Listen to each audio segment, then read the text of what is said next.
I am the true alpha male, the living legend of hair loss, and your personal hairline hero. Let's check the mail. Let's face it, that's one of the things I do best on this channel is I just check the mail. That's interactive. It's 3D, man. It's breaking the fourth wall because it's involving you. I could be about to respond to your comment for all you know. If your name is Dr. Dre, because Dr. Dre left a comment on a video I made a couple weeks ago called "You Fear Going Bald Because You're Not an Interesting Person?" ? Which is totally true. People dig your personality, your communication style, your communication ability, your appearance of your confidence, your interest in other people. They're not looking at your hair. But when you're boring and immature and insecure, that's what you assume. So Dr. Dre does not seem to be immature because he left an intelligent comment, and I like that. I like intelligent people, emotionally intelligent people. Your IQ doesn't matter to me. How good you are at math and science doesn't impress me. Can you communicate on a high level of being beyond yourself? Have you realized that it's not about you? It's not about me. It's about everybody else.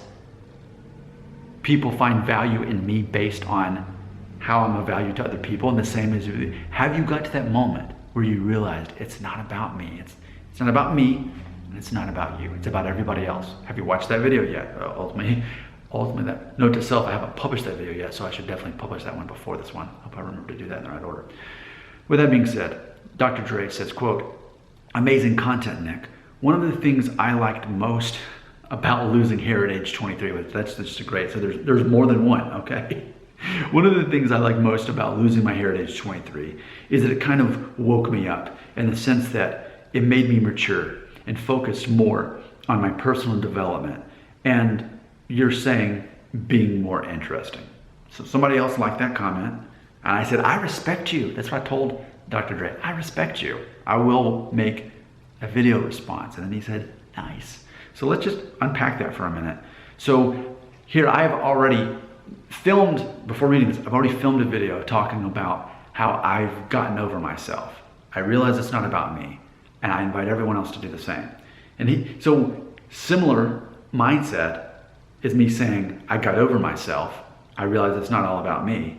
It's about everybody else. Similarly, he's saying that going bald at age 23 woke him up. And I think that's great. It's completely in line with what I'm saying, that he woke up by being bald at age 23. And this is consistent with what I have said many times before in many other videos, that there are guys that are age 25, maybe they're moving towards Norwood too, and they're freaking out about it. No woman will ever love me, that sort of thing. Yet, standing right in the background is a guy behind that guy who's 20 years old and is completely bald and has a really hot girlfriend.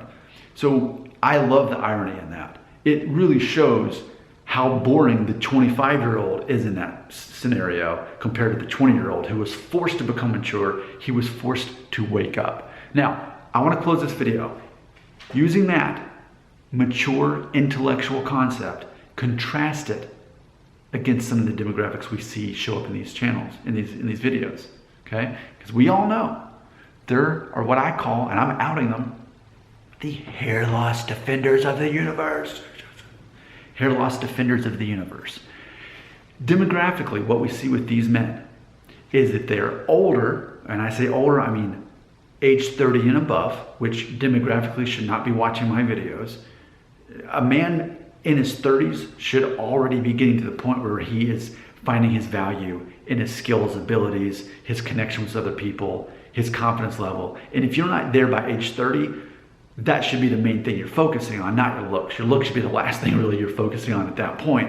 That's only bringing you back into that junior high mentality.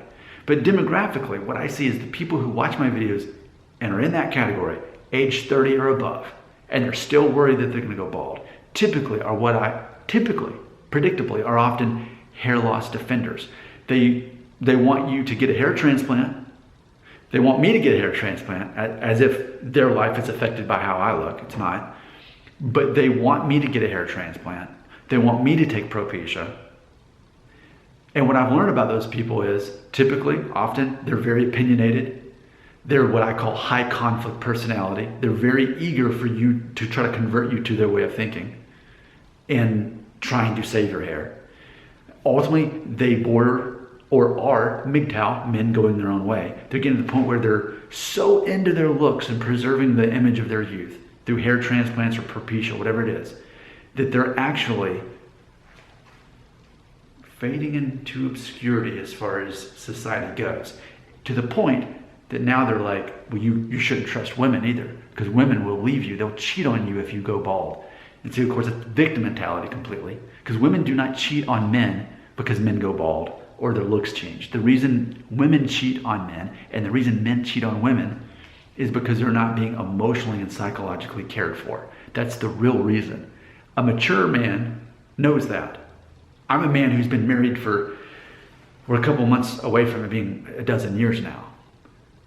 I know that. I've lived that. But yet, often these same men who are in their 30s, borderline MGTOW, hair transplant defenders, or propecia defenders, whatever it is, high conflict personality, what we learn with these men is they've never gotten married, or they've never really been in a serious relationship, or they don't want a serious relationship.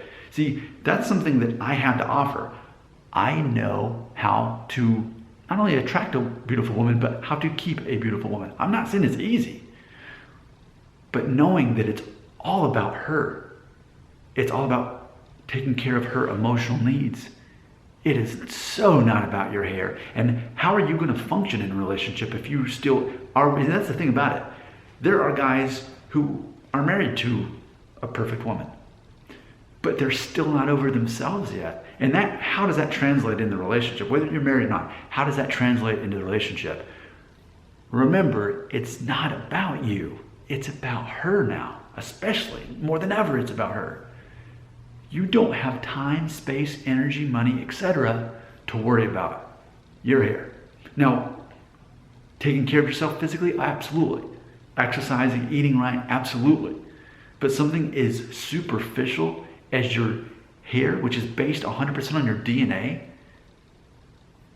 I can understand demographically why I have intelligent people like Dr. Dre here, who's asking the right questions. He's going to live a respectable life. And then we've got other people here who are just so caught up in themselves. Victim mentality. I got to keep from going bald. People won't like me. Women won't like me. Women will cheat on me if I go bald. That is complete victim mentality. So that's why I praise anyone who is emotionally intelligent enough to recognize this. And that's why I praise the youth of my channel. I praise the youth. If you're under the age of 30 and you already understand how you're actually judged, especially by women, they want a confident man. That's why I'm constantly reinforcing the concept of choosing the mindset of an alpha male. I know that there's plenty of viewers who say that I'm not. Oh, well, you look like a Jewish accountant. There's no way you're alpha. Mentally, I'm an alpha. That's all that matters. It doesn't matter what I look like. It's how I think, because how I think controls how I act, how I interact with other people, gaining respect naturally, because an intelligent, a mature man is not focused on himself other than how he can be more service and help to other people. So let's return to the comment to wrap this up here. Our friend Dr. Dre has been woken up because he went bald at age 23. And let's just remember, he said one of the things I liked most about losing my hair at age 23. A, he lost his hair at 23. A, he liked it. And B, or 3, or whatever, is there were multiple things that he liked about it. He saw it as a blessing. Now, granted, no man would choose that. But the fact is, if you encounter that, you actually become much stronger, mature, intelligent, confident at a much earlier age and accomplish more than the guy who's trying to hang on to his hair, especially past the age of 30. Like, this is so predictable. Like, right now, for you viewers, right now, can you not agree that I'm speaking words of wisdom and intelligence? I'm teaching you how to think like a person who's victorious, not like a victim.